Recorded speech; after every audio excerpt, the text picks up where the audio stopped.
السلام علیکم۔ ناول لاڈلی ملکہ episode 12 last episode voice Shakila افضل۔ تو ارحم نے فون پر کسی کا نمبر ڈائل کر کے اسے بچے اندر لانے کا کہا تو کچھ ہی سیکنڈ بعد حمزہ بچوں کو لے کر اندر داخل ہوا۔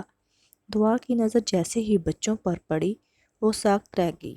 المیر ہو بہو نائل جیسا تھا اور اس کے پیچھے چھپی مرحا ننھی سہمی ہوئی پری لگ رہی تھی۔ دعا اپنے آنسوؤں کو ضبط کرتے ہوئے آگے بڑھی اور بچوں کے سامنے گھٹنوں کے بل بیٹھتے ہوئے ان دونوں کے ہاتھ اپنے ہاتھوں میں تھام کر ان پر بوسہ دیا۔ آپ کو ایک بات بتاؤں، جیسے آپ کے ماما پاپا اللہ پاک کے پاس چلے گئے ہیں نا، ویسے ہی میرا بیٹا نائل جو بالکل آپ کے جیسا تھا وہ بھی اللہ پاک کے پاس چلا گیا ہے۔ دعا نے المیر کی طرف دیکھتے ہوئے کہا، کیا آپ دونوں مجھے اپنی ماما بنائیں گے؟ دعا نے امید بھری نظروں سے ان دونوں کی طرف دیکھا تو مرحا فوراً دعا سے لپٹ گئی۔ ماما!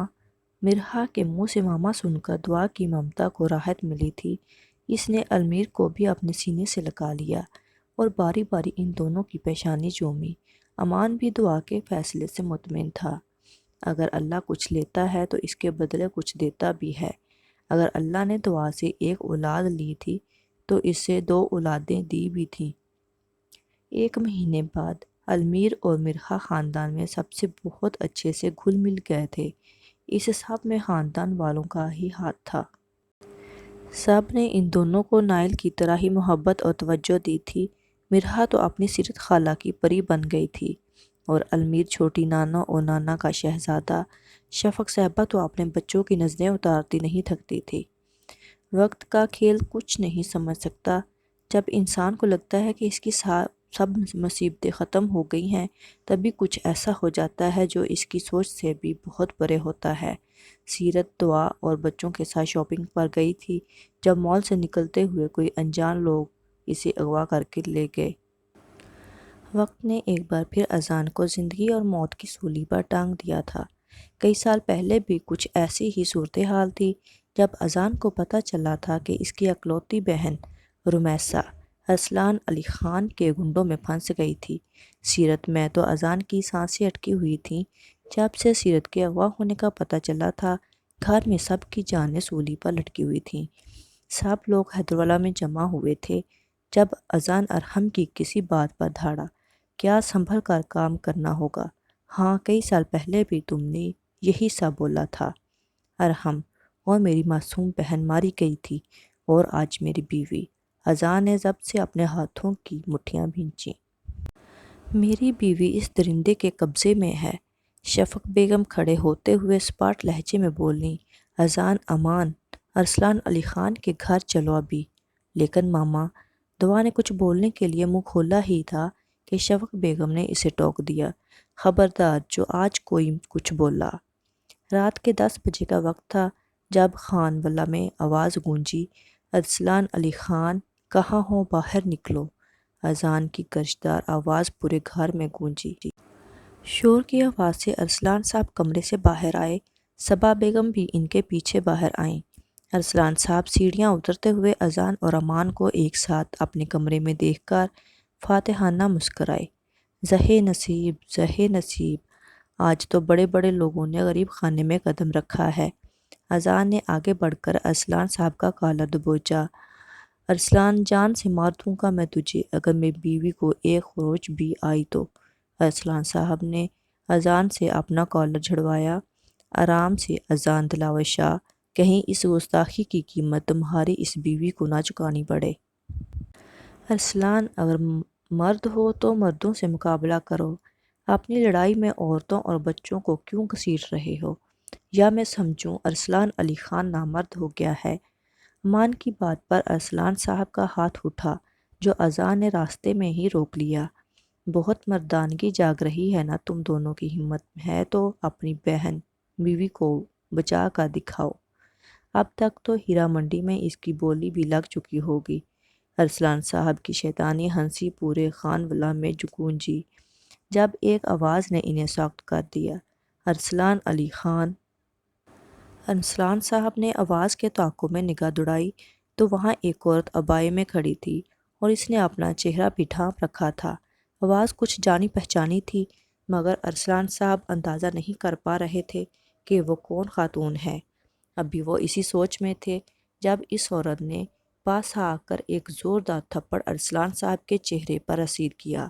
اس سے پہلے کہ وہ کچھ سمجھتے، ایک اور تھپڑ ان کے چہرے پر رسید ہوا۔ بدذات کون ہے تو؟ ارسلان صاحب دہاڑے تو اس عورت نے اپنے چہرے سے نقاب ہٹاتے ہی ایک اور تھپڑ ان کے چہرے پر رسید کیا۔ تجھ شیطان کی بیوی تھی میں کسی وقت میں۔ لعنت ہے اس ایک ایک لمحے پر جو میں نے تیرے ساتھ گزارا تھا۔ ارسلان علی خان۔ صبا بیگم خاموشی سے آنسو بہاتے ہوئے سارا منظر دیکھ رہی تھیں۔ کچھ سال پہلے بھی وہ اسی حال میں خاموش تماشائی تھیں اور آج بھی وہ وہیں کھڑی تھیں۔ شفق تم؟ ارسلان صاحب شاک کی کیفیت میں بولے۔ ہاں میں۔ ارسلان میں شفق۔ شفق صاحبہ روتے ہوئے بولی۔ دنیا کی سب سے بدنصیب عورت جس نے ایک مرد کی محبت میں اپنے ماں باپ کی عزت اپنے قدموں میں روند دی اور پھر اس مرد نے اسے بدکردار بول کر گھر سے باہر پھینک دیا۔ پاگل ہوتی ہیں وہ لڑکیاں جو 4 دن کی سستی محبت کے لیے اپنے ماں باپ کے شفقت بھرے سائے سے خود کو محروم کر لیتی ہیں۔ ارسلان علی خان۔ خدا کی کرنی دیکھو، تم نے میری ماں کی آہیں لی تھیں۔ ایک باپ نے تمہاری وجہ سے اپنی بیٹی کے ایک غلط قدم سے اپنی عزت گنوا دی تھی۔ خدا کا انصاف دیکھو، آج تم خود اپنی سگی بیٹی کو بازار میں نیلام ہونے کے لیے بٹھا آئے ہو۔ ارسلان صاحب سکتے سے بولے۔ میری کون سی بیٹی؟ سیرت اور دعا تمہاری بیٹیاں ہیں ارسلان علی خان، اور جس بچے کو تم نے امان کی اولاد سمجھ کر قتل کروایا تھا، اس کی رگوں میں تمہارا بھی خون تھا۔ دعا اور امان کا بیٹا تھا وہ، نائل، تمہارا نواسہ۔ ارسلان صاحب کے پیروں تلے سے تو مانو کسی نے زمین ہی کھینچ لی ہو۔ میں نے بہت کوشش کی کہ تمہاری اولاد کو تمہارے سائے سے بھی دور رکھوں، کہیں تمہارے کیے گناہوں کی سزا میری بیٹیوں کو نہ بھگتنی پڑے، مگر تمہارے گناہ اتنے زیادہ ہیں کہ انہوں نے تمہارے کفارے کے لیے تمہاری بیٹیاں ڈھونڈ ہی لیں۔ ارسلان صاحب تو صدمے سے کچھ بول ہی نہیں پا رہے تھے۔ سب وہیں کھڑے تھے جب اذان کا موبائل بجا۔ ہاں ارحم بولو، کیا سیرت مل گئی؟ اوکے ہم ابھی ہسپتال آ رہے ہیں۔ اذان کال کاٹتے ہی امان اور شفق صاحبہ کو ساتھ لے کر ہسپتال پہنچا۔ سیرت کو 2 گھنٹے بعد ہوش آ گیا تھا۔ ہوش میں آتے ہی سیرت اذان کے سینے سے لگ کر خوب روئی۔ بس میری جان، کچھ بھی نہیں ہوا، تم بالکل ٹھیک ہو، میرے ساتھ ہو۔ اذان؟ وہ بہت بری جگہ تھی، سیرت روتے ہوئے ہچکیوں سے بولی۔ اگر وہ نہ آتی تو وہ لوگ میری بھی بولی لگا لیتے۔ سیرت کی بات سن کر اذان کا چہرہ ضب سے لال ہو گیا تھا۔ اذان نے مضبوطی سے سیرت کو اپنی پناہ میں لے لیا۔ جیسے گرفت کمزور ہوئی تو اس سے پھر سے ارسلان علی خان اسے چھین لے گا۔ سیرت رات کو ہی ہسپتال سے گھر واپس آ گئی تھی۔ صبح سب لوگ ناشتے کی میز پر بیٹھے تھے جب ارحم بھاگتا ہوا گھر میں داخل ہوا۔ کیا ہوا؟ اتنے ہڑبڑائے ہوئے کیوں ہو؟ امان ارحم کی طرف آتے ہوئے بولا۔ تم نے نیوز نہیں دیکھی کیا؟ کیوں ایسا کیا ہو گیا؟ یہ سب بعد میں پوچھنا، پہلے ٹی وی آن کرو۔ ٹی وی پر ہر جگہ ایک ہی نیوز تھی کہ کل رات ارسلان علی خان نے اپنی بیٹی کو گولی مار دی اور ان کی بیٹی نے پولیس کو اپنے باپ کے خلاف ثبوت دیے ہیں، جس سے یہ پتہ چلتا ہے کہ ارسلان علی خان نے اپنے سگے بھائی، بہن اور بہنوئی کا قتل کیا ہے، اور اس کے علاوہ ان کی بیٹی کا کہنا ہے کہ نیوز رپورٹر رمیسا دلاور شاہ کو بھی ان کے باپ نے قتل کروایا تھا، کیونکہ رمیسا نے ارسلان علی خان کو ان کے بھائی کا قتل کرتے ہوئے دیکھ لیا تھا۔ ان کی سابقہ بیوی شفق ملک نے بھی ان کے خلاف بیان دیا ہے۔ آئیے ارسلان علی خان کی سابقہ بیوی سے بات کرتے ہیں۔ جی مس شفق، آپ کیا کہنا چاہیں گی؟ شفق صاحبہ کی آنکھیں ضب سے سرخ ہو رہی تھیں۔ میری بس عدالت سے اتنی گزارش ہے کہ اس درندے کو سخت سے سخت سزا دی جائے، بلکہ ایسے درندے کو تو سرِ عام پھانسی ملنی چاہیے۔ سب خاموش کھڑے تھے جب شفق بیگم صبا بیگم کو لیے گھر میں داخل ہوئیں۔ دعا آنٹی کو پانی لا کر دو۔ شفق صاحبہ سب کی سوالیہ نظروں کو دیکھتے ہوئے بولی۔ میں جانتی ہوں کہ آپ سب جاننا چاہتے ہیں کہ کیا کیوں اور یہ سب کیسے ہوا؟ دراصل جب ارسلان نے نائل کا قتل کروایا، اس کے کچھ ٹائم بعد صبا نے مجھے اپنے پاس بلوایا اور ارسلان کے منصوبوں کے بارے میں بتایا۔ میرے پاس بھی ارسلان کی اپنی بہن کو قتل کروانے کے ثبوت پڑے تھے، تو ہم نے صبا کی دوست کے شوہر جو کہ پولیس کمشنر ہیں ان سے سارا کیس ڈسکس کیا۔ اس کے بعد جب صبا کو سیرت کے اغوا ہونے کا پتہ چلا تو صبا نے حیا کو سب سچ بتا کر سیرت کو بچانے کے لیے بھیجا۔ حیا نے کل رات گھر پہنچتے ہی اپنا آپا کھو دیا، جس کی وجہ سے وہ خود کی جان لینا چاہتی تھی، اور اسی سب گہما گہمی میں حیا کے ہاتھ سے گن چھڑواتے ہوئے ارسلان کا ہاتھ ٹریگر پر لگ گیا اور حیا کے بازو پر گولی لگ گئی۔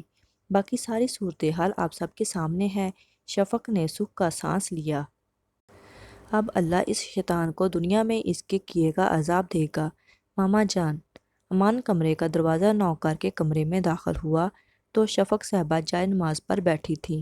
عدالت نے ارسلان کو پھانسی کا حکم سنایا تھا، مگر عدالت کے باہر ہی وہ کچھ دہشت گردوں کی گولیوں میں مارا گیا۔ شفق بیگم کے چہرے پر ہلکی سی مسکان آئی اور انہوں نے اپنی نم آنکھیں سکون سے موند کر اپنے چہرے پر اپنے دونوں ہاتھ پھیرے۔ یا اللہ، میں نے آج تیرا انصاف دیکھ لیا۔ بے شک بندہ اپنی تکلیف بھول جاتا ہے، مگر رب اپنے بندے کی تکلیف نہیں بھولتا۔ 2 سال بعد عورت چاہے تو کیا نہیں کر سکتی۔ دنیا کا ایسا کوئی کام نہیں جو عورت کے اختیار سے باہر ہو۔ ہمارے دین، ہمارے مذہب نے عورت کو مرد سے زیادہ عزت دی ہے۔ ایک گھر کی عزت ہمیشہ عورت ہوتی ہے، مرد نہیں۔ بیٹیاں رحمت ہوتی ہیں۔ اس عورت نے شہادت کی انگلی آسمان کی طرف اٹھاتے ہوئے کہا، اور اس خدا کی بارگاہ میں رحمتوں کا کوئی حساب نہیں۔ بڑے سے ہال میں ہر طرف اندھیرا ہی اندھیرا تھا، سب دم سودے اس کو ہی سن رہے تھے۔ سیرت اور اذان اپنی 1 سال کی بیٹی ماہین کو ساتھ لے کر بیٹھے تھے۔ حیا بھی ارحم کے ساتھ آئی تھی، پچھلا سال ہی ان دونوں کی شادی ہوئی تھی۔ ایک لمحے کی خاموشی کے بعد دعا نے پھر بولنا شروع کیا۔ عورت اپنا وقار خود گنواتی ہے جب وہ اپنے حق کے لیے آواز نہیں اٹھاتی، یا اپنی بیجا خواہشات کے لیے سڑکوں پر نکل آتی ہے، یا کسی غیر مرد کی محبت میں پڑھ کر اپنے ماں باپ کی عزت کو رون دیتی ہے۔ ہر وہ عورت جو اپنے حقوق مانگتی ہے، ایک بار اپنے گریبان میں جھانکے کیا اس نے اپنے فرائض پورے کیے؟ جیسے کہتے ہیں کہ ایک خراب مچھلی پورے جل کو گندا کر دیتی ہے، بالکل ویسے ہی جب ایک عورت اپنا وقار اور وقت گنوا دیتی ہے تو وہ اپنے ساتھ اور بھی بہت سی عورتوں کو اس آگ کی لپیٹ میں لے لیتی ہے۔ ہر عورت کو اپنی عزت کروانا آنا چاہیے۔ ہم عورتیں ہیں، بنت ہوا ہیں ہم، تو ہوا کی بیٹیاں ہی بنو۔ معاشرے میں کچھ عورتوں کی برائی کی وجہ سے ہر عورت پر سوال اٹھتا ہے۔ میں پوچھتی ہوں کیوں ایسا ہوتا ہے؟ کیا کبھی ایک مرد کی برائی کی وجہ سے ہر مرد پر سوال اٹھا؟ قرآن پاک نے زنا کرنے والے مرد اور عورت دونوں کو زانی کہا ہے، تو یہ معاشرہ صرف عورت کو الزام کیوں دیتا ہے؟ ایک عورت اگر کوٹھے پر بیٹھی ہے تو اسے وہاں لے جانے والا صرف ایک مرد ہی ہے۔ تمہاری بہن بیٹی کی عزت ہے، اور جن کی بہن بیٹی کو تم کوٹھے پر بٹھاتے ہو ان کی کوئی عزت نہیں کیا؟ میرے رب نے تو اپنے کسی بندے میں فرق نہیں کیا۔ کیا تمہاری بیٹی اور کیا کسی اور کی بیٹی ہیں تو سب بنت ہوا ہی؟ کیا میرے سوال کا جواب آپ سب میں سے کسی کے پاس ہے؟ دعا نے کچھ دیر رک کر پورے ہال میں سے ساپا نظر دوڑائی اور پھر بولنا شروع کیا۔ عورت کو عزت دو تاکہ اس کی عزت کا مطلب سمجھ آئے۔ اگر اللہ نے مرد کو عزت دی ہے، اسے گھر کا سربراہ بنایا ہے، تو اسے قرآن میں دیکھو، اسی اللہ نے عورت کو لاڈلی ملکہ کہا ہے۔ عورت کمزور ہے تو اس کی کمزوری کا فائدہ مت اٹھاؤ۔